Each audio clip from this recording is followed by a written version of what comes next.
हाय बच्चों, कैसे हैं आप सभी लोग। आप सब लोगों की पढ़ाई ठीक चल रही होगी। तो हम लोग जो है आज नए टॉपिक को ले रहे हैं। कल हमने म्यूचुअल इंडक्शन से रिलेटेड कुछ न्यूमेरिकल्स किए थे। अब हम उससे आगे एक टॉपिक और कर रहे हैं जिसका नाम जो है एसी जनरेटर है, या एसी डायनमो कह सकते हैं आपको। तो एसी जनरेटर का मतलब होता है अल्टरनेटिंग करंट जनरेटर। ठीक है, ये अल्टरनेटिंग करंट को क्या करता है, जनरेट करता है। दो टाइप की करंट्स आपने सुना होगा या पढ़ा होगा कहीं। एक डीसी करंट होती है, डायरेक्ट करंट होती है, एक अल्टरनेटिंग करंट होती है। तो ये जनरेटर जो है आपका अल्टरनेटिंग करंट को क्या करता है, जनरेट करता है। तो इसको अब हम पढ़ रहे हैं। तो ये आपका जो है EMI date is electromagnetic induction से रिलेटेड टॉपिक है, उसका एप्लीकेशन है। तो हम इसको पढ़ते हैं। तो एक एसी जनरेटर के जब में क्या होता है, इसको क्या करता है, ये हम इसके बारे में पढ़ रहे हैं। आप सभी ने देखा होगा कि घरों में देखा होगा अक्सर जो है लोगों के जनरेटर होता है। जब बिजली चली जाती है तो हम उस जनरेटर को स्टार्ट करते हैं तो हमारे घर में इलेक्ट्रिसिटी आती है। तो करता क्या है, तो देखा होगा इंजन जब चलता है तो वो इंजन एक मैकेनिकल वर्क कर रहा होता है। और वही वर्क को जो है उसका जो एक कंपोनेंट होता है जिसको डायनोमो बोलते हैं आपका, या जनरेटर बोलते हैं, उसके एक पोर्शन पे वो पोर्शन क्या करता है आपका, उस मैकेनिकल एनर्जी को जो है आपका इलेक्ट्रिकल एनर्जी में कन्वर्ट कर देता है। तो एसी जनरेटर एक कैसा डिवाइस है, it is a device which convert mechanical energy into electrical energy. तो इसकी डेफिनेशन क्या होगी, it is a device which convert converts electrical converts mechanical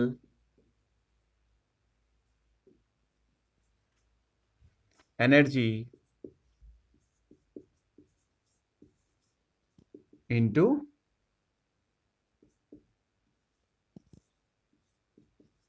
electrical energy. तो ये सभी बात ये आप लोग जानते होंगे कि ये किसको कन्वर्ट करता है, एक मैकेनिकल एनर्जी को इलेक्ट्रिकल एनर्जी। ये एक जनरेटर नहीं है बेटा। जनरेटर क्यों नहीं है, because it does not generator. नाम इसका जरूर जो है आपका जनरेटर है, but it does not generate anything. It just convert mechanical energy into क्या, इलेक्ट्रिकल एनर्जी, उसमें कन्वर्ट करता है। ठीक है, जनरेटर जरूर नाम है इसका। जनरेटर थोड़ा सा जो है आपको श्यूडो टाइप का, इसमें एक वर्ड यूज कर सकते हैं आप, भ्रमित करने वाला है कि ये जनरेट करता है, but it is not a generator. It convert mechanical energy into electrical energy. अब इसका एक प्रिंसिपल होता है, इसका एक सिद्धांत होता है बेटा। ये किस प्रिंसिपल पे बेस्ड होता है, तो इसका एक प्रिंसिपल है। और वो प्रिंसिपल क्या है आपका, तो प्रिंसिपल क्या है इसका, it is based on the principle of electromagnetic induction, based on the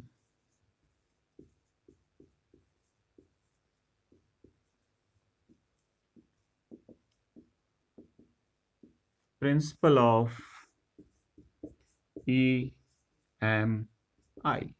that is electromagnetic induction. तो ये तो हमारे पास जो है, अगर कोई जनरेटर के बारे में मोटा मोटा हमसे पूछता है कि एक एसी जनरेटर किसे कहते हैं, तो एसी जनरेटर जो है आपका एक ऐसा डिवाइस है जो कि जो है मैकेनिकल एनर्जी को इलेक्ट्रिकल एनर्जी में कन्वर्ट करता है। एंड सेकेंड थिंग, ये जो है किस प्रिंसिपल पे बेस्ड है, it is based on the principle of EMI, that is electromagnetic induction. अब इसके कुछ पार्ट्स होते हैं, parts of AC generator, that is component of AC generator. तो कंपोनेंट क्या क्या होते हैं उस चीज को अब हम देख रहे हैं। ठीक है, तो मैं इस पोर्शन को थोड़ा सा यहाँ पे से मिटा रहा हूँ। तो what are the component of AC generator, तो वो कंपोनेंट अब हम लिख रहे हैं। तो उसको मैं यहाँ पे बना रहा हूँ पहले एसी जनरेटर, और वो कंपोनेंट आपके सामने नजर आ जाएंगे अपने अभी। तो देखिए जरा, एसी जनरेटर को हम बना रहे हैं। इसमें एक पावरफुल जो है फील्ड मैग्नेट होता है। सबसे पहला कंपोनेंट इसका जो है फील्ड मैग्नेट होता है। ये हॉर्स टू टाइप में मैग्नेट इस टाइप से लगे होते हैं इसमें बेटा। ये आपका नॉर्थ पोल है और ये आपका साउथ पोल है। इसका साउथ यहाँ होगा बेटा। ठीक है, मोनोपोल एग्जिस्ट नहीं करता, इस बात को आप याद रखेंगे। ठीक है, तो ये एक कॉइल है, जिस कॉइल को हम क्या कहते हैं, आपका आर्मेचर कहते हैं।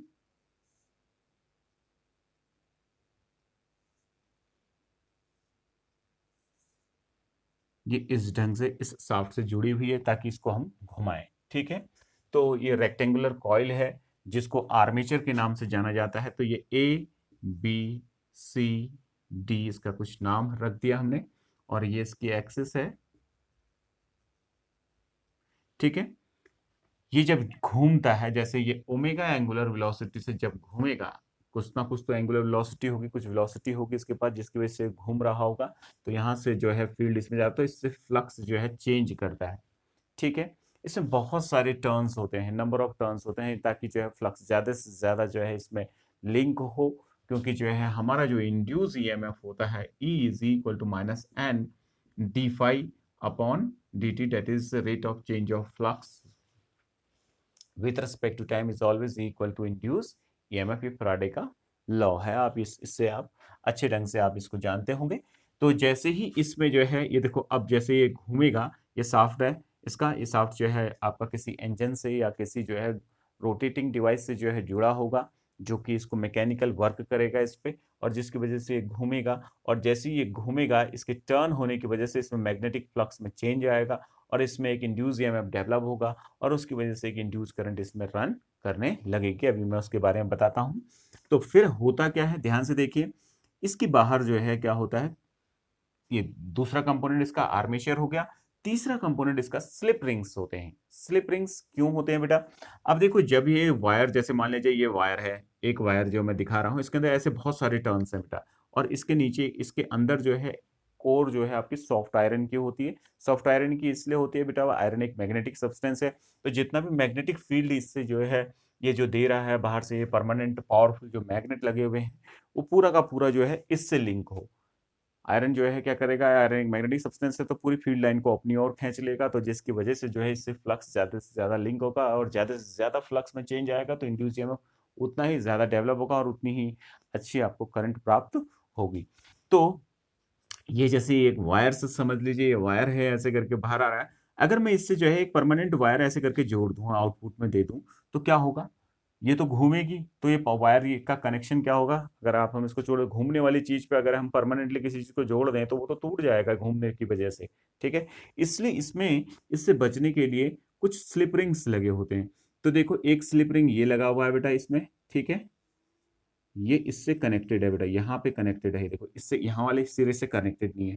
और एक स्लिप रिंग जो है ये लगा हुआ है आपका, ये इसको डॉट डॉट करके दिखा रहा हूं अब मैं आपको।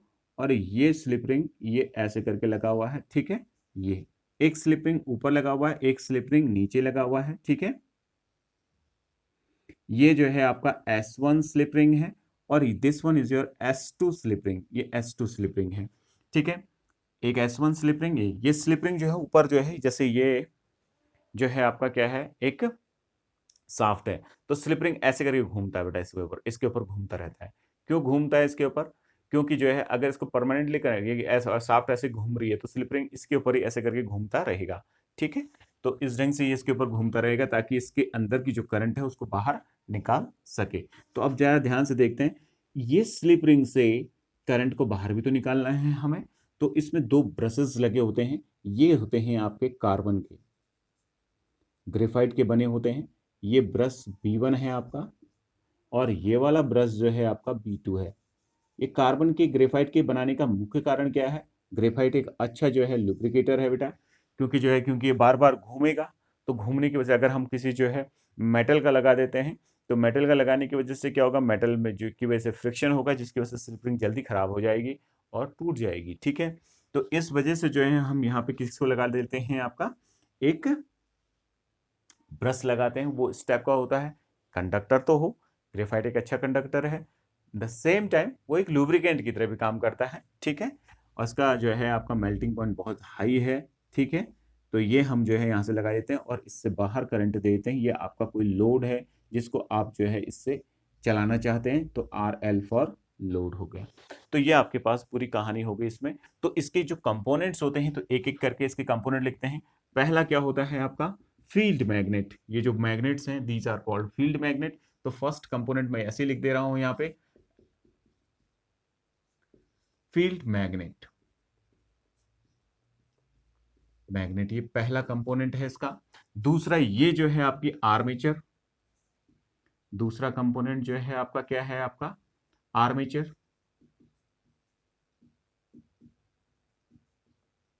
कॉइल, तीसरा ये है आपका, ये जो है आपका ये स्लिप रिंग,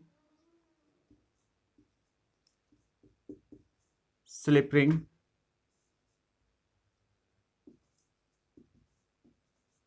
और चौथा जो है इसका ये जो ये वाला कंपोनेंट है that is brushes, fourth component आपका ब्रशेस है। तो ये चार कंपोनेंट्स जो है मेन होते हैं किसी एसी जनरेटर के, ठीक है। तो जैसे पहले हमने क्या पढ़ा कि एसी जनरेटर क्या है, फिर उसका प्रिंसिपल पढ़ा, देन इसके कंपोनेंट ऑफ एसी जनरेटर हमने जान लिए। तो component of AC generator field magnet, field magnet की जरूरत क्यों है हमें, क्योंकि बिकॉज स्ट्रॉन्ग है मैग्नेटिक फील्ड, जब तक नहीं होगा तो फ्लक्स कैसे चेंज करेंगे आप, तो फ्लक्स तो जो है फील्ड से मतलब जो है मैग्नेट से ही निकलेगा, तो ये हम कर लेंगे, ठीक है। दूसरा जो मैग्नेटिक फ्लक्स में जो है इस एक कॉइल लेनी पड़ेगी जिसमें से वो फ्लक्स लिंक हो ताकि उसमें एक इंड्यूस ईएमएफ हो, तो उस कॉइल का नाम जो है आर्मेचर बोलते हैं, ठीक है। तीसरा, जब इसमें जो है करंट जो है डेवलप हो जाएगी तो उसको निकालने के लिए कनेक्शंस चाहिए होंगे आपको, तो उस कनेक्शन को मेंटेन करने के लिए यहाँ पे क्या होता है, स्लिप रिंग्स होते हैं जो कि शाफ्ट के ऊपर घूमते रहते हैं, ठीक है। तो ये स्लिप रिंग्स हो गई। चौथा जो है आपका इसका कंपोनेंट ब्रशेस हैं। अब इन जो है स्लिप रिंग से करंट को बाहर निकालना है, क्योंकि स्लिप रिंग में भी हम डायरेक्ट कनेक्ट नहीं कर सकते, तो ये ब्रशेस जो है स्लिप रिंग को ऐसे के पुश करके रखे रहते हैं और उससे कनेक्ट रहते हैं। तो और ये ब्रशेस जो है बाहर जो है किससे जुड़े रहते हैं, लोड से जुड़े रहते हैं। तो ये ब्रशेस जो है इसके ऊपर लगे रहते हैं। ब्रशेस जो है बेसिकली जो है ग्रेफाइट के होते हैं, ये तो मेटल के ही होते हैं आपके, ठीक है। तो बाकी सारी चीजें आ गई। ये जो आर्मेचर है इसमें बहुत सारे टर्न्स मौजूद होते हैं, ठीक है। तो ये हमने पढ़ा, ठीक है। अब इसकी वर्किंग को पढ़ते हैं, थोड़ा सा इसकी वर्किंग को जानने का प्रयास करते हैं। तो what is the working of AC generator, तो हमने इसकी वर्किंग को अब पढ़ना है। तो वर्किंग क्या होती है बेटा इसकी, उस चीज को जानते हैं। देखिए, इनिशियली द कॉइल जो है आपकी, अभी आपको थोड़ा सा समझना है बेटा, ठीक है। तो वो तो फॉर्मूला लग रहा है E is equal to minus sine D phi upon D T. तो इस चीज को समझते हैं जरा, फिर उसके बाद इस पे बात करते हैं, ठीक है। देखिए, ये कॉइल है, ये आर्मेचर है, ये ऐसे करके शाफ्ट से जुड़ी हुई है, ऐसे करके जुड़ी हुई है, ठीक है। इनिशियली जो है कॉइल इस ढंग से है, देखो ये कॉइल है आपकी, ठीक है, ये कॉइल है। तो इसका ए सिरा ये है, बी ये है, सी एंड डी ये सिरा है, देखो बेटा, ठीक है। अभी ध्यान से समझना, मैं इसकी वर्किंग को समझा रहा हूं, ठीक है। तो ये कॉइल ऐसे करके घूम रही है, ऐसे करके, ऐसे करके घूम रही है। तो ये हॉरिजॉन्टल है, अभी हॉरिजॉन्टल है। तो मैग्नेटिक फील्ड लाइन तो ऐसे करके आ रही है, देखो फील्ड लाइन ऐसे करके आ रही है, बी ऐसे करके आ रहा है, तो फील्ड लाइन ऐसे आ रही है। इनिशियली जो है मैग्नेटिक फील्ड लाइन इस दिशा में है, ठीक है। अब ये कॉइल जो है ऐसे करके देखो ओमेगा एंगुलर वेलोसिटी से ऐसे घूम रही है, यानी कि ऐसे करके घूम रही है। तो जरा देखिए, जरा ये है, ये ए बी सी डी, ये देखो आपका जरा, तो इस ढंग से है। तो ये देखो मैग्नेटिक फील्ड लाइन ऐसे करके है, ठीक है। इसको जरा ध्यान से देखिए, मैग्नेटिक फील्ड लाइन ये है आपकी, ये इस ढंग से है, ये पेन रेड पेन दिखा रही है आपको मैग्नेटिक फील्ड लाइन इस दिशा में, ठीक है। अब मैग्नेटिक फील्ड लाइन देखो ऐसे करके, ये फील्ड लाइन तो ऐसे है, ये ऐसे करके घूम रहा है। तो यानी कि ए बी जो है ऊपर की साइड उठ रहा है, देखो ये ए बी ऊपर की साइड अप हो रहा है, ऊपर की साइड मूव कर रहा है, जबकि सी डी आर्म जो है डाउनवर्ड डायरेक्शन में जा रही है। ए बी आर्म ऊपर की ओर, C D arm downward direction में जा रही है। अब जरा देखते हैं फ्लेमिंग के राइट हैंड रूल से, जो डायरेक्शन ऑफ इंड्यूस करंट को बताता है। क्योंकि देखो इसमें मैग्नेटिक फील्ड लाइन ऐसे करके है, देखो इसका motion, current field motion, current field motion, current field motion, ठीक है। फ्लेमिंग का राइट हैंड रूल यूज कर रहे हैं। फील्ड ऐसे है, मोशन जो है देखो कॉइल का ऊपर की ओर हो रहा है, तो करंट कहाँ की साइड आ रही है, ऊपर की ओर आ रही है, ऊपर की ओर आ रही है। इसको देखो ये नीचे की साइड जा रहा है, फील्ड ऐसे है, मोशन ऐसे है, तो करंट की डायरेक्शन कैसी आई, देखो मिडिल फिंगर कहाँ की साइड है, अंदर की ओर है। तो यानी कि इस वाली आर्म में करंट ऊपर की साइड चलेगी और इसमें करंट नीचे की साइड चलेगी। और इस हिसाब से अगर देखा जाए तो जैसे ही ये ऐसे करके करंट आएगी तो ऐसे करके करंट आई, तो देखो ये वाला सिरा जो है इस वाले से B2 ब्रश से जुड़ा हुआ है। तो B2 यानी कि B2 is at higher potential, यानी कि पॉजिटिव पोटेंशियल पे हो जाएगा, ठीक है। तो करंट जो है ऐसे करके मूव करने लगेगी, जबकि जो है B1 is at lower potential, क्योंकि करंट इससे बाहर निकल रही है, तो जाहिर सी बात है ये B2 जो है हायर पोटेंशियल पे होगा, तो करंट की दिशा ऐसी बनेगी, ये इस टाइप से। यानी कि जब जो है ये आर्म ए बी ऊपर की साइड जाए, C D arm downward direction में जाए, तो in that case B two arm जो है आपको इससे जो है पॉजिटिव हो जाएगी और ये क्या हो जाएगी, नेगेटिव हो जाएगी। तो इस वजह से जो है ये हायर पोटेंशियल पे है, तो करंट ऐसे करके फ्लो करने लगेगी, यानी कि अभी तो करंट ऐसे करके फ्लो कर रही है। ठीक है, जब ये आर्म ऊपर की साइड जा रही है। ठीक है, अब दूसरा पढ़ते हैं। जैसे ही ये ऐसे करके घूम जाएगा, ये ऐसे हो गया, देखो ये कॉइल, अब ये कॉइल ऐसे हो गया, ये ऐसे करके घूम गया। ठीक है, देखिए जरा, ये है, ये ऐसे करके गया, तो इसमें ऐसे करंट चल रही है और इसमें ऐसे करंट चल रही है, मैग्नेटिक फील्ड ऐसे आ रहा था। ठीक है, अब ये कॉइल ऐसे हो गई, तो इस वक्त अगर आप ध्यान से देखें, ये तो ऐसे करके मोशन करेगा ना, ऐसे करके देखो, ऐसे करके मोशन करेगा, फील्ड लाइन ऐसे है, ऐसे करके मोशन करेगा, तो V और B both are in the same direction. तो हमें मालूम है कि E is equal to BVL होता है। इसमें सब क्या होता है, VBL both, all these three quantities are mutually perpendicular each other होना चाहिए, तब जाके इंड्यूस ईएमएफ होगा इस आर्म में। तो देखो जरा, ये बी इस दिशा में है, इसकी वेलोसिटी भी इसी दिशा में है। जब ये वर्टिकल पोजीशन पे ये कॉइल आएगी, तो उस पर्टिकुलर छोटे से समय में यहाँ पे ईएमएफ जीरो हो जाएगा। क्यों हो जाएगा जीरो? इस छोटे से मोमेंट के लिए। लेकिन जैसे ही वो नीचे आने लगेगी, अगेन वी इसका अब डाउनवर्ड हो जाएगा आपका, अब वी इसका डाउनवर्ड हो गया, बी तो ऐसे ही लगा हुआ है। तो अब देखिए, इसमें ऐसे करके हम देखेंगे डाउनवर्ड, और फील्ड ऐसे लगा हुआ है, तो करंट जो है इसकी दिशा क्या होगी, चेंज, यानी कि बी टू ए हो जाएगी। यानी कि अब करंट जो है, जैसे ये करंट जो है वर्टिकल में पहुंची, फिर ऐसे करके जाएगी, तो अब बी टू ए हो जाएगी करंट। तो बी टू ए हो जाएगी करंट, यानी कि जो ये करंट की दिशा ऐसे थी, अब वो ऐसे करके हो जाएगी। और इसी प्रकार से सी डी में क्या हो जाएगी, जो सी से डी थी, तो वो डी से सी हो जाएगी। ठीक है, देखिए जरा, ये इधर की साइड आ रहा है, तो मोशन फील्ड तो ऐसे लगा हुआ है। ठीक है, मोशन इस दिशा में है इसका, तो करंट देखो इस दिशा में हो जाएगी, फील्ड ऐसे लगा, ये इस दिशा में मोशन कर रहा है, तो कहाँ की साइड होगी, उल्टी दिशा हो जाएगी इसकी। ठीक है, तो यानी कि डी टू सी हो जाएगी। तो देखो, उस केस में जब बी टू सी करंट होगी, तो यानी कि अब दूसरे वाले सेक्शन में जो है, अभी आप देखें, देखिए जरा जरा इस चीज को, तो अब जो है आपका ये जो है बी ए अपनी जगह पे है, सी डी अपनी जगह पे है, अब बी टू ए करंट चल रही है, यानी कि ऐसे करके करंट चल रही है।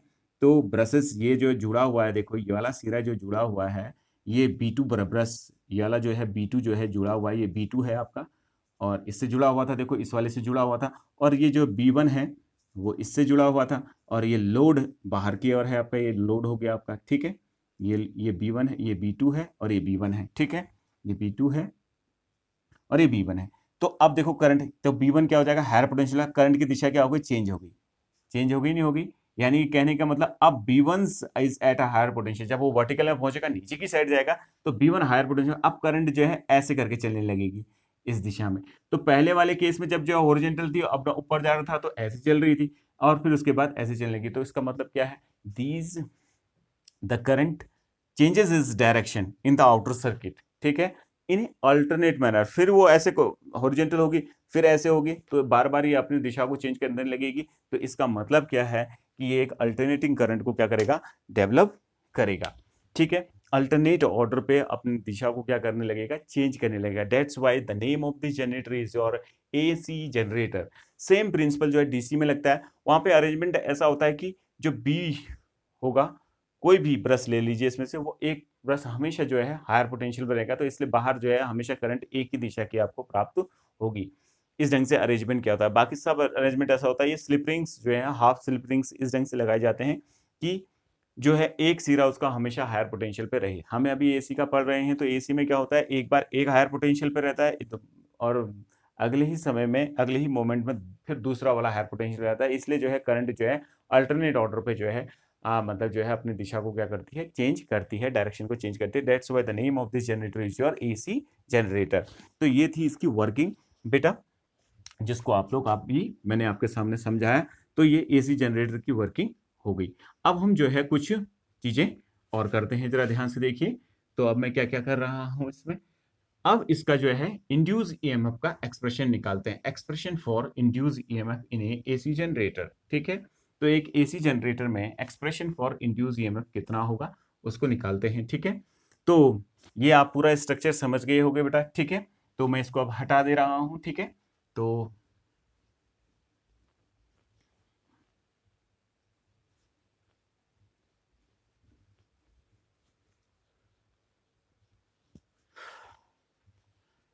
एक्सप्रेशन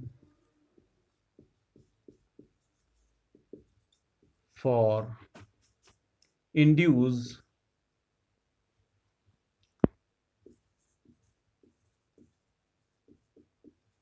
ईएमएफ, तो इंड्यूस ईएमएफ का एक्सप्रेशन इसमें निकाल रहे हैं। तो हमें पता चला कि ये जो है आपका ये कॉइल, ये फील्ड जो लगा हुआ था, देखो ये फील्ड मैग्नेट लगा हुआ था और ये नॉर्थ पोल और ये साउथ पोल है आपका, ठीक है। इसको जो है ऐसे ही हॉर्स शू टाइप का इसलिए बना रखा है बेटा, और ये आर्मेचर कॉइल है, ठीक है। ये इसमें घूम रही थी, ठीक है। ये इसमें ए बी सी डी सिरा जो है आपका घूम रहा है इसके अंदर, और वो भी ओमेगा एंगुलर वेलोसिटी से ऐसे करके घूम रहा है, ठीक है। तो इसमें फ्लक्स चेंज हो रहा है, ठीक है। फ्लक्स में क्या आ रहा है, चेंज आ रहा है। तो माना देखिए ये घूम रहा है, ठीक है। इसका नॉर्मल टू दिस प्लेन, इसका इस कॉइल का एरिया मान लीजिए ए है।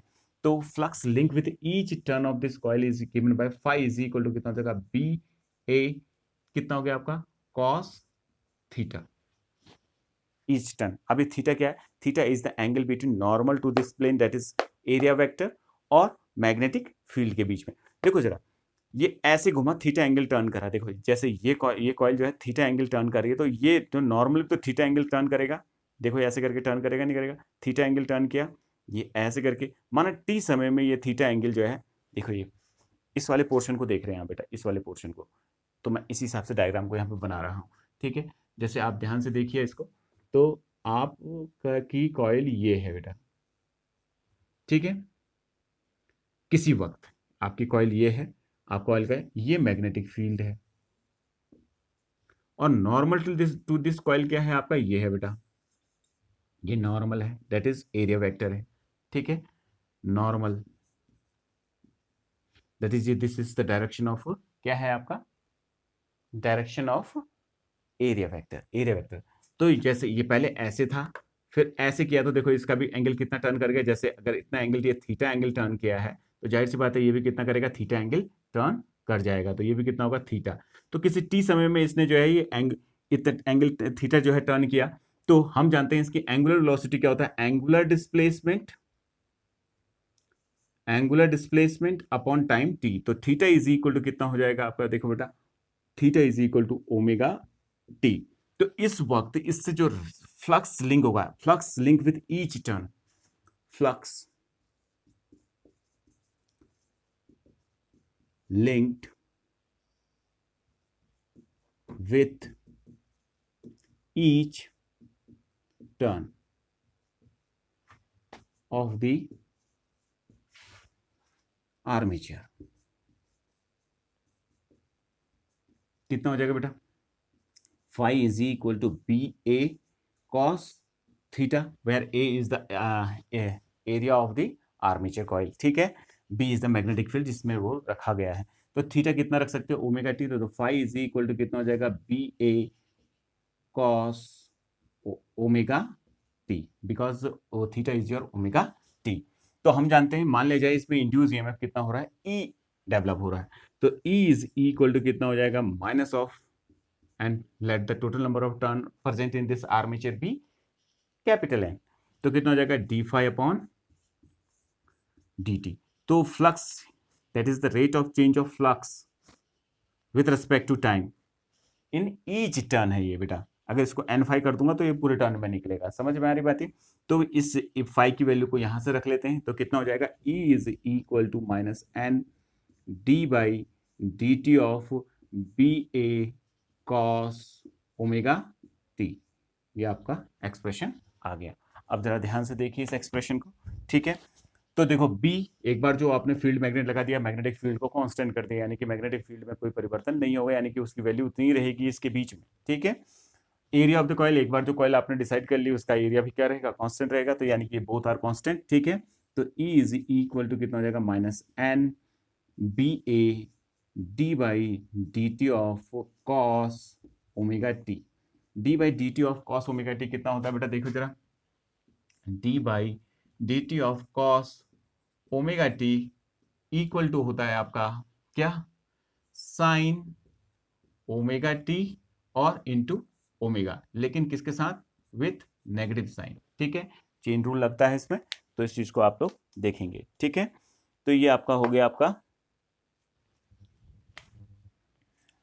क्या, इंड्यूस ईएमएफ। तो इंड्यूस ईएमएफ कितना हो गया आपका, देखिए E is equal to minus N B A, क्या आ गया, इसकी जगह क्या लिख सकते हैं, minus of omega sine omega T, this is the expression. तो माइनस माइनस क्या हो गया, कैंसिल हो गया। तो E इज इक्वल टू कितना आ जाएगा आपका, N B A omega sine omega T. तो ये है आपका मेन एक्सप्रेशन जो इंड्यूस ईएमएफ का एक्सप्रेशन है। This is the expression for instantaneous induce EMF developed in this coil. ये बिकॉज टाइम चेंज करोगे तो इंड्यूस ईएमएफ भी क्या हो जाएगा आपका, चेंज हो जाएगा। ठीक है, तो इस चीज को आप सभी लोग समझ गए होंगे, एक बार देखिए और आपको पता चलने लगेगा। तो इतना इंड्यूस ईएमएफ डेवलप होगा, इस एक्सप्रेशन को याद रखेंगे। What is the value of instantaneous induce EMF develop in a AC generator, it is your E is equal to N B A omega, कितना हो गया, sine omega T, where N is your number of turn present in the armature, B is your magnetic field, that is जो magnetic field provide कर रहे हैं field magnet, A is the area of the armature coil, and omega is the angular velocity of this armature coil, and कितना हो जाएगा, sine omega T, यानी कि sign omega T is your expression for instantaneous time. ठीक है, instantaneous time में कितना EMF develop हो रहा है उसको ये बता रहा है। तो एक बात यहाँ से बहुत इंपॉर्टेंट पता चली कि इतना इंड्यूस ईएमएफ डेवलप होता है। तो ये हमारे पास कुछ एक्सप्रेशन आ गया है। अब हम जो है इसमें कुछ नया करते हैं। ठीक है, तो देखिए जरा अब मैं क्या कर रहा हूं। ठीक है, इसी एक्सप्रेशन में अगर हम ध्यान से देखें, यदि हम इसको देखें, बाकी सब चीजें एक बार आपने जो ओमेगा को कांस्टेंट कर दिया, यानी कि एक बार जनरेटर को स्टार्ट कर दिया तो ओमेगा कांस्टेंट हो गया, एक जो है आपका आर्मेचर का, ये सब कांस्टेंट है। तो अगर इस चीज को ध्यान से देखें, तो इसकी पूरी वैल्यू इसके ऊपर डिपेंड है, यानी कि टाइम के ऊपर। तो यदि आप मैक्सिमम ईएमएफ चाहते हैं तो for maximum EMF sine omega T must be equal to कितना होना चाहिए, 1 होना चाहिए। ठीक है, साइन ओमेगा टी कितना होना चाहिए, 1 होना चाहिए। इन दैट केस जो है ई कितना हो जाएगा, ई नॉट के बराबर हो जाएगा, यानी कि उसको कुछ और ढंग से दिखाएंगे भाई, ई को हम कुछ और ढंग से दिखाएंगे। तो ये ई नॉट कितना हो जाएगा, देखो E not is equal to कितना हो जाएगा, N B A omega. This is the expression for maximum EMF developed in this coil. ठीक है, इस कॉइल में इतना मैक्सिमम EMF डेवलप होगा। अब हम आगे देख रहे हैं, इसी एक्सप्रेशन को थोड़ा सा और अच्छे ढंग से देख लेते हैं। ठीक है, तो अगर हम ध्यान से देखें, देखो बेटा ध्यान से देखें, तो ये जो इंस्टेंटेनियस EMF है, E is equal to E not sine omega T हो जाएगा, जहां पे ई नॉट क्या है, the maximum value of EMF for maximum, ये क्या है, मैक्सिमम वैल्यू ऑफ ईएमएफ। ये क्या है आपकी, ई नॉट क्या है, यहां पे लिख लेते हैं, E not is equal to maximum value of induced EMF, and it's value is your कितना है बेटा, एन, देखो ये N B A omega, N B A omega, इतनी वैल्यू है। ठीक है, तो ये आपका आ गया मैक्सिमम। अब देखिए इसका ग्राफ देखते हैं, ये कैसे करके बनेगा। ठीक है, तो जाहिर सी बात है ये कैसा ग्राफ है, साइन ग्राफ है। तो साइन ग्राफ को समझते हैं जरा। ठीक है, साइन ग्राफ कैसा होता है ये सभी लोग जानते होंगे, साइन ग्राफ आपको पढ़ा होगा आपने। ठीक है, अपने 11th क्लास में साइन ग्राफ पढ़ा होगा। तो अब हम देख लेते हैं कि साइन ग्राफ क्या है। ठीक है, तो ये देखिए साइन ग्राफ कितना होता है, कैसा होता है, देखिए जरा बेटा, साइन का ग्राफ ऐसे होता है बेटा, ये है आपका साइन का ग्राफ। ठीक है, ये क्या है, मैक्सिमम ईएमएफ है, ये टाइम को दिखा रहा है, ये टाइम को दिखा रहा है, टाइम, ये टाइम है आपका, और ये ईएमएफ को दिखा रहा है, ई को, ठीक है। तो ये क्या है आपका maximum value of EMF, that is E not. ये है आपकी, this is also the maximum value of EMF in opposite direction, ठीक है। तो ये कितना हो जाएगा, ई नॉट। तो इस समय को रखा, समय यहाँ से यहाँ तक इसका समय कितना लग रहा है, टी। तो इसके 4 सेगमेंट्स हैं, देखो इक्वल सेगमेंट 1 2 3 4। तो यहाँ पे कितना समय लगा होगा, t/4। यहाँ पे पीक वैल्यू में पहुंच रहे, यहाँ पे कितना हो जाएगा, t/2। और यहाँ पे कितना होगा, आधा समय लगेगा ना इस पूरे समय का। तो यहाँ पे कितना हो जाएगा, 3t/4, ठीक है। t/4 plus t/4 plus t/4, 3t/4। तो ये कितना होगा, 4t/4। यहाँ पे कितना हो गया, इतना आ गया, ठीक है। तो यहाँ पे देखिए जरा, यहाँ पे क्या हो रहा है, ठीक है। इस चीज को समझते हैं, ठीक है। तो देखो जरा, अब हमारे पास ये एक्सप्रेशन है, इस चीज को समझना। वैसे वेयर ओमेगा टी क्या है आपका, omega T is equal to theta, and theta is the angle between normal to the plane of the coil. Theta is the angle between कितना है आपका, बी एंड एरिया वेक्टर, और B and normal to the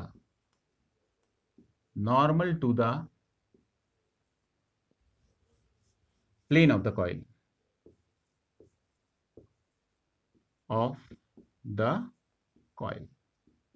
या armature. तो हमारा induce EMF E is equal to कितना आया था, E not sine omega T, instantaneous value of induce EMF given bye E is equal to E naught sin omega t, where E naught is your NBA omega, that is the maximum value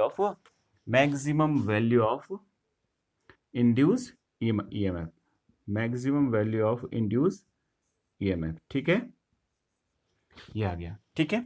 इतना आप सभी लोगों को समझ में आ रहा होगा। अब देखिए जरा ध्यान से समझते हैं इसको, ठीक है। देखिए ये आर्मेचर ऐसे करके घूम रही है, ऐसे करके घूम रही है ना उसके अंदर बेटा, एंड ऑफ द डे तो ये क्या कर रही है, पूरा का पूरा घूम रही है, ठीक है। तो ये ऐसे करके घूम रही है, ठीक है। तो ये कौन सा केस है, जब समय चालू हो रहा है, t इज इक्वल टू 0 है, तो इस वक्त ये कॉइल ऐसे है। क्यों है बेटा, देखो because normal to the plane of the coil ऐसे है, ठीक है। Normal to the plane of the coil ऐसे है, बाहर की ओर है, एंड मैग्नेटिक फील्ड भी उसी दिशा में है। तो एंगल बिटवीन दीज टू कितना है, 0 है। कितना है आपका, 0 है। तो इन दैट केस क्या हो गया, मैग्नेटिक फील्ड कितना बना आपका, 0 बना, इंड्यूस ईएमएफ कितना बना, 0। नाउ ऐसे करके कॉइल पलटी, अब ये पलटी। अब normal to the plane of the coil ये है, मैग्नेटिक फील्ड ऐसे है, तो angle between these two is your 90। इसी डायग्राम को अगर हम दूसरे ढंग से देखें, तो यही डायग्राम अगर हम जो है एंगल और उसके रेस्पेक्ट में देखें, यानी कि ये जो है ये वाला expression E is equal to E naught sine theta के रेस्पेक्ट में, because theta is your omega T, ठीक है। थीटा क्या है आपका, ओमेगा टी है। तो अगर इसी को हम जो है थीटा, ये थीटा को शो कर रहा है, ठीक है। तो यही डायग्राम देखो कैसा होगा,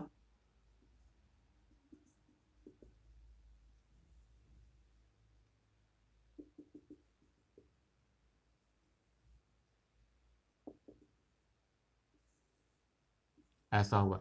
तो ये एंगल क्या है, 0। ये कितना है एंगल, देखो 90। ये कितना एंगल है, 180, ठीक है। ये कितना है, 270, और ये कितना है, 360 एंगल है, ठीक है। और ये इंड्यूस ईएमएफ को शो कर रहा है, ठीक है। तो ध्यान से देखो, normal to the plane of the coil and magnetic field.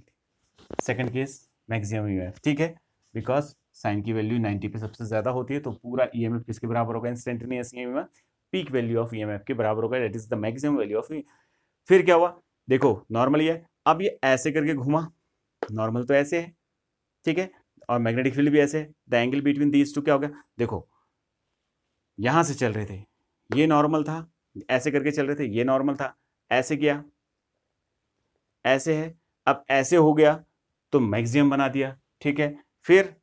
फिर वो पलट के अब ऐसे हो गया, देखो नॉर्मल तो इस दिशा में चले गया और मैग्नेटिक फील्ड इस दिशा में, नॉर्मल इस दिशा में है, मैग्नेटिक फील्ड यानी कि 180। तो अगेन ईएमएफ कितना हो जाएगा, 0, क्योंकि साइन 180 की वैल्यू 0 होती है, तो इंड्यूस ईएमएफ कितना हो जाएगा, 0 हो जाएगा। और इस वक्त समय कितना लगा, इसको आधा समय लग गया। अब फिर ये ऐसे होगा तो मैक्सिमम ईएमएफ बनाएगा, लेकिन अब ऐसे हो गया, डायरेक्शन ऐसे हो गई, पूरा कॉइल जो है घूम चुकी है, तो उसमें क्या हो जाएगा आपका अपोजिट दिशा में, क्योंकि करंट की दिशा चेंज हो जाती है, मैंने शुरू में वर्किंग में बताया था। तो करंट की दिशा चेंज हो गई, तो उल्टी दिशा में क्या बनेगा, ईएमएफ बनेगा, यानी कि ई नॉट मैक्सिमम ये आ गया। ठीक है, फिर क्या हो जाएगा आपका कॉइल ऐसे फिर अगेन हो जाएगी, तो फिर जो है आपका 360 यानी कि इसी दिशा में नॉर्मल भी, इसी दिशा में मैग्नेटिक फील्ड भी, तो ऐसे बन जाएगा। तो ये आपका कुछ एक्सप्रेशन आ गया इंड्यूस ईएमएफ का। तो अब हमें जो है जो मुख्य चीज हमने पढ़ी, तो इसका साइन ग्राफ भी हमने पढ़ लिया। तो मुख्य चीज क्या क्या पढ़ी जरा ध्यान से देखिए। तो हमने पढ़ा था induce instantaneous induced EMF developed in an AC generator is given by E naught sine omega t, where omega t is your theta, or this theta is your angle between B and area vector, और ऐसा भी कह सकते हैं, और ऐसा भी कह सकते हैं B and normal to the plane of the coil, या तो वैसे कह लो या वैसे कह लो, ये हो गया आपका। और जहां पे E जो है यानी कि पीक वैल्यू की, यानी कि पीक वैल्यू है ये आपकी वैल्यू ऑफ ईएमएफ और मैक्सिमम वैल्यू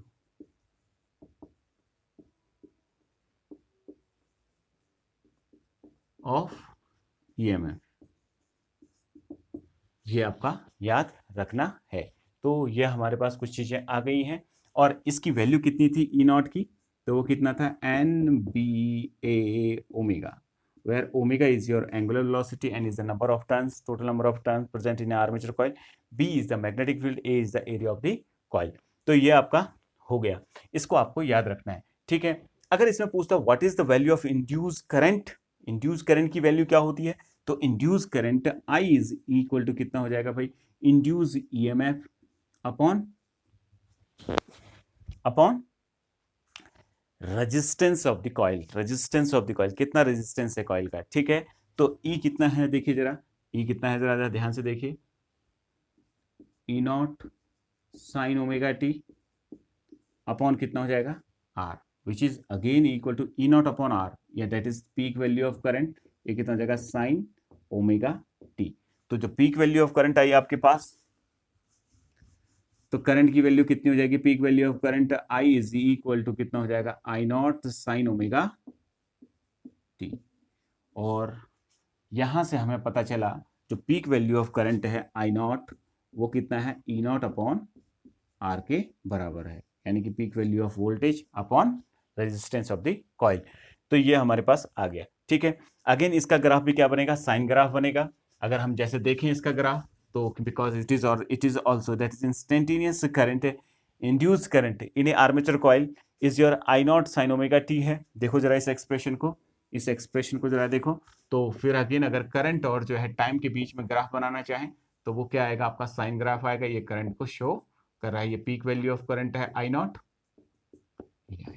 ठीक है, वही जैसे हम यहाँ पे टाइम रखेंगे 0, t/4, t/2, 3t/4 and then t।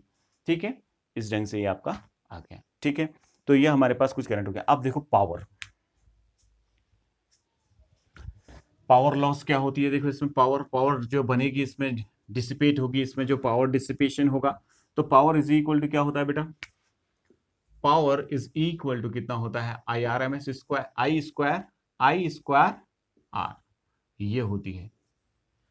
ठीक है, ये नॉर्मल पावर निकालने के लिए। अब ध्यान रखना मैं जो कह रहा हूं, और भी एक्सप्रेशंस हैं पावर के, कितना होता है आपका VI। ठीक है, और भी एक्सप्रेशन है V स्क्वायर अपॉन आर।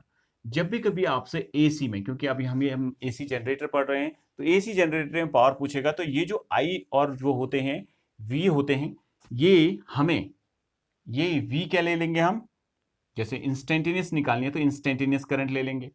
ध्यान से सुनिए जरा, इंस्टेंटेनियस करंट ले लेंगे। अगर पीक वैल्यू पूछ रहा तो पीक वैल्यू ऑफ करंट ले लेंगे। ठीक है, या पीक वैल्यू ऑफ वोल्टेज ले लेंगे। ठीक है, पीक वैल्यू ऑफ ईएमएफ जो भी निकला है आपका, इंड्यूस ईएमएफ निकला है, अगर पूछ रहा है। अगर सिंपली पावर पूछ रहा है बेटा, सिंपली कह दिया कि पावर डिसिपेशन कितना हो रहा है, तो तब आप ऐसा नहीं कर सकते, तब आपको यहाँ पे आरएमएस वैल्यूज रखनी पड़ जाएंगी।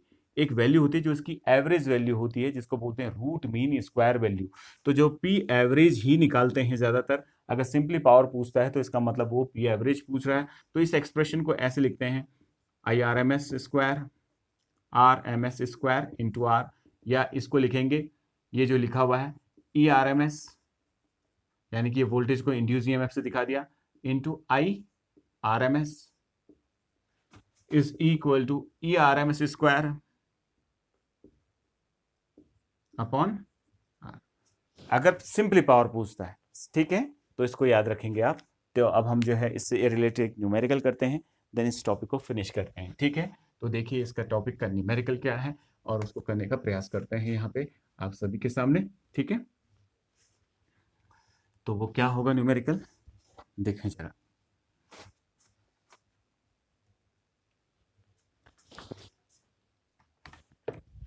यहाँ पे एक न्यूमेरिकल लिखा है, ये 100 टन रेक्टेंगुलर कॉइल, जो रेक्टेंगुलर कॉइल थी देखा आपने एसी जनरेटर के अंदर लिखा हुआ है, ऑफ साइज ये दे रखा है। तो हम यहाँ पे पहले गिवन लिख लेते हैं। तो गिवन क्या प्रोवाइड कर रखा है, जरा ध्यान से देखिए आप सभी लोग गिवन। तो टोटल नंबर ऑफ टर्न कितना दे रखा है आपको, 100 टर्न्स, इतना प्रोवाइड कर रखा है, ठीक है। तो ये 100 टर्न्स दे रखे हैं आपको, और साइज यानी कि इसका साइज दे रखा है दिस इंटू दिस, आर्मेचर की लंबाई और चौड़ाई दे रखी है, यानी कि लेंथ और ब्रेथ दे रखी है। तो कितना हो जाएगा, एरिया ऑफ द कॉइल कितना हो जाएगा, 0.2 इंटू 0.1 मीटर। तो कितना हो जाएगा आपका 0.02 मीटर स्क्वायर, ये आ गया। And the coil is running in a magnetic field, magnetic field भी दे रखा है, magnetic field B is equal to 0.003 tesla, इतना प्रोवाइड कर रखा है, ठीक है। एंड द फ्रीक्वेंसी, फ्रीक्वेंसी को किससे डिनोट करते हैं, न्यू से।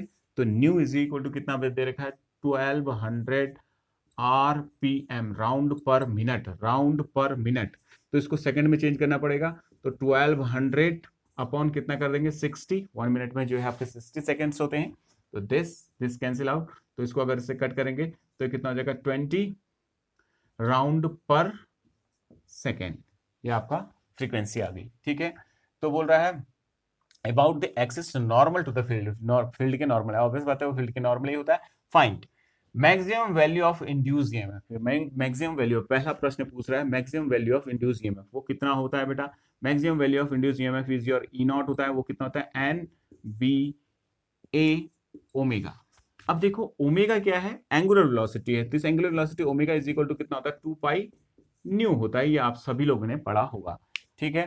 तो इसको देखते हैं। तो E is equal to N, N is your कितना दे रखो, कितना दे रखा है, एन, एन की पहले इसको लिख लेते हैं, NBA ओमेगा, ये आ गया। इंट ओमेगा की जगह क्या लिखा जा सकता है, देखो बेटा 2 पाई न्यू लिखा जा सकता है। अब सारी वैल्यूज आपको पता है, तो इन maximum value of induce EMF is equal to कितना था, N is your 100, B is your 0.003 tesla, ठीक है। Area of the coil is your 0.02 into 2 into कितना होगा, पाई, पाई कितना होता है 3.14, ठीक है, इंटू न्यू, न्यू कितना निकाला, देखो न्यू कितना निकल रखा है, फ्रीक्वेंसी कितनी दे रखी है इसकी, 60, ये sorry 20। On solving this, you will get the value of maximum EMF, and the value of maximum EMF on solving this, you will get E naught is equal to कितना हो जाएगा, 0.75 वोल्ट, 0.75 वोल्ट जो है EMF आ जाएगा, यानी कि पहला वाला क्वेश्चन आपका हो गया, ठीक है। Instantaneous EMF when the plane of the coil is perpendicular to the field, plane of the coil perpendicular to the field, देखो ये है कॉइल, इसमें मैग्नेटिक फील्ड ऐसे परपेंडिकुलर है, ठीक है। तो जो नॉर्मल है वो भी ऐसे है, फील्ड भी ऐसे है, ये जो है इस पे देखो, ये फील्ड भी इस दिशा में है, normal Disha, the angle between these to कितना हो जाएगा आपका, 0 हो जाएगा। तो ई, सेकंड क्वेश्चन आपका क्या हो जाएगा, ई इज इंस्टेंटेनियस ईएमएफ पूछ रहा है कब, जब जो है नॉर्मल जो है फील्ड जो है आपका प्लेन के नॉर्मल है, यानी कि आर्मेचर कॉइल के ऊपर 90 डिग्री का एंगल बना रहा है। तो कितना होता है, E not sine omega T, here omega T is here कितना है आपका, 0 है, because the angle between normal to the plane of the, ये कॉइल है, ये कॉइल है, देखो इसका नॉर्मल ऐसे हो गया और फील्ड भी इसी दिशा में है, तो angle between these two is 0 degree. तो कितना हो जाएगा, ई इज इक्वल टू कितना हो जाएगा, E not sine 0 which is equal to 0। तो इंड्यूस ईएमएफ कितना हो जाएगा, instantaneous induce EMF in this case, that is in second case is your 0। तो दूसरा भी आपका हो गया, तो ये दूसरा क्वेश्चन भी आपका हो गया। अब लास्ट वन है आपका instantaneous EMF when the plane of the coil makes an angle of 30 degree with the field. देखिए इसको समझते हैं। अभी थर्ड क्वेश्चन कर रहा हूं मैं आपका, ठीक है। थर्ड क्वेश्चन को यहीं पे कर देते हैं। तो देखिए ये आपका फील्ड है, तो क्या बोल रहा है, इस चीज को समझिए बेटा, इस एंगल को समझिए, ये एंगल है क्या। Instantaneous EMF when the plane of the coil makes an angle of 30 degree with the field. Field तो ऐसे है, ठीक है, ये इसके साथ प्लेन के साथ कितने का एंगल बना रहा है, 30 डिग्री का बना रहा है। जैसे ये आप इस पोर्शन को देख रहे हैं, तो देखिए जरा, ये आपका पोर्शन है, ये पोर्शन है आपका, तो ये आप इसको देख रहे हैं इसको, और फील्ड ऐसे है, तो ये ऐसे करके ये फील्ड है और ये प्लेन है फील्ड का, तो ये एंगल कितना बना रहा है, 30 बना रहा है। लेकिन हमें कौन सा, ये ओमेगा टी कौन सा एंगल होता है, normal to the plane of the coil, ये normal to the plane of the coil, ये नॉर्मल है आपका, एंड मैग्नेटिक फील्ड बी के बीच में, यानी कि ये वाला एंगल होता है, तो ये 90 डिग्री है पूरा, यहां से लेके यहां तक पूरा एंगल 90 है, तो कितना हो जाएगा 90 माइनस 30 यानी कि 60 डिग्री। तो हमारे पास क्या दे रखा है, देखो जरा, उस वाले से पता क्या चला, omega T is equal to, तीसरा का आंसर कर रहे हैं हम, omega T is equal to theta is equal to कितना हो जाएगा 90 माइनस 30। देखो बच्चा बहुत गलती करता है इसमें बेटा, बच्चा क्या गलती करता है कि वो 30 डिग्री रख लेता है डायरेक्ट ओमेगा टी की जगह, ओमेगा टी की जगह 30, वो जो किस किस के बीच का एंगल है, एरिया वेक्टर और बी के बीच का एंगल है। जबकि इसने क्या है कि इस प्लेन के साथ जो एंगल बन रहा है फील्ड का, यानी कि फील्ड ऐसे करके जा रहा है और ये प्लेन जो है ये इसके साथ जो एंगल बना, जबकि हमें नॉर्मल और जो है फील्ड के बीच का एंगल चाहिए होता है, तो कितना हो जाएगा आपका 60 डिग्री। तो उस वक्त अगर हम इसको देखें, इस पूरी चीज को अगर देखें, तो इसका इस वक्त पूछ रहा है इंस्टेंटेनियस ईएमएफ पूछ रहा है, तो E is equal to E not sine omega T, in place of omega T you can put the value 60, तो कितना हो जाएगा E is equal to E naught की वैल्यू अभी आपने निकाली थी, वो कितनी निकली थी देखिए जरा, 0.75 into value of sin 60 is your under root 3/2. On solving this you will get the value of EMF, वो कितनी हो जाएगी आपकी 0.65 volt, that is the instantaneous value of EMF at this angle, that is at the angle of theta, when the plane of this coil makes an angle of 30 degree with the magnetic field, is your E is equal to 0.65 volt. इतना हमारा आ चुका है। अब हम आगे बात कर रहे हैं इससे, ठीक है। तो वो आगे क्या है, देखिए ध्यान से देखिए, इसमें एक और प्रश्न पूछा गया है जिसके बारे में हमें जानना बहुत जरूरी है, ठीक है। तो वो क्या है, जरा जरा ध्यान से देखिए, क्या पूछ रहा है, if the coil resistance is 10 ohm find power. Simply power पूछा है ना, इसने बोला पीक वैल्यू ऑफ पावर बताइए, ठीक है, पीक वैल्यू ने ना इंस्टेंटेनियस बोला, तो इसका मतलब हमें एवरेज पावर निकालनी है। तो एवरेज पावर कितनी होती है बेटा, पी एवरेज, इसने बोला नहीं है बेटा। एसी में एक बात का बहुत जबरदस्त ढंग से ध्यान रखना पड़ता है आपको। क्वेश्चन में बच्चा सोचता है मैं तो करके आया हूं तो ठीक लगा रखा है मैंने फॉर्मूला, लेकिन आप हमेशा याद रखें, क्योंकि एसी जो है अपनी साइकिल को चेंज करती है, इसलिए हमें जो है जब भी कभी वो कुछ सिंपल पूछेगा, जैसे सिंपल बोल देता है कि पावर निकालो, या सिंपल बोलता है करंट निकालो, या सिंपल बोलता है वोल्टेज निकालो, तो उस वक्त हम हमेशा एवरेज निकालते हैं, यानी कि उसका आरएमएस वैल्यू को यूज करके काम करते हैं, ठीक है। तो यहाँ पे भी हम जो है पावर निकाल रहे हैं, तो पावर का फॉर्मूला क्या होता है वैसे, P is equal to V square upon R होता है, ठीक है। तो यहाँ पे वी स्क्वायर क्या होता है, वी आर एम एस होता है, तो वी आर एम एस, तो यहाँ पे V R M S voltage कितना है आपका, ई आर एम एस है, ई आर एम एस का स्क्वायर अपॉन कितना हो जाएगा आर। अब जो ERMS की वैल्यू होती है ना बेटा, इस चीज को ध्यान रखना है आपको। अभी एसी में आएगा, अभी कुछ समय बाद हम एसी में पहुंच जाएंगे, तो कितना हो जाएगा आपका ई नॉट अपॉन अंडर रूट 2 होता है बेटा, ठीक है। ई नॉट यानी कि peak value of voltage upon root 2। तो इसको अगर इसमें रखेंगे तो कितना हो जाएगा, P average is equal to कितना हो जाएगा, इसको रखोगे देखो, E nought square upon under root 2 का स्क्वायर करोगे तो 2 आ जाएगा इंटू आर। अब आपके पास सारी वैल्यूज हैं, आप इसकी वैल्यू को रख दीजिए तो एवरेज पावर निकल जाएगी। तो ई नॉट कितना निकला था आपका, ये देखो इतना निकला हुआ है, 0.75 का होल स्क्वायर, ये हो गया आपका upon 2 into R. The value of R is your 10। तो ये हो गया। तो एवरेज पावर डिसिपेशन यहां से बड़ी आसानी से निकल जाएगा, and the value of average power dissipation is your 0.028 what. तो इस प्रकार से देखा हमने बड़ी आसानी से जो है इस क्वेश्चन को क्या कर दिया, सॉल्व कर दिया। तो ये बड़ा ही इंपॉर्टेंट क्वेश्चन था, जिसके अंदर जो है लगभग मैंने जो है कुछ चीजें रखी हुई हैं, तो मैंने इस क्वेश्चन को इसलिए चूज किया। अगर आप इससे रिलेटेड और न्यूमेरिकल चाहते हैं तो मुझे प्लीज बताइए, ठीक है, तो मैं आपको इसमें मदद कर सकता हूँ।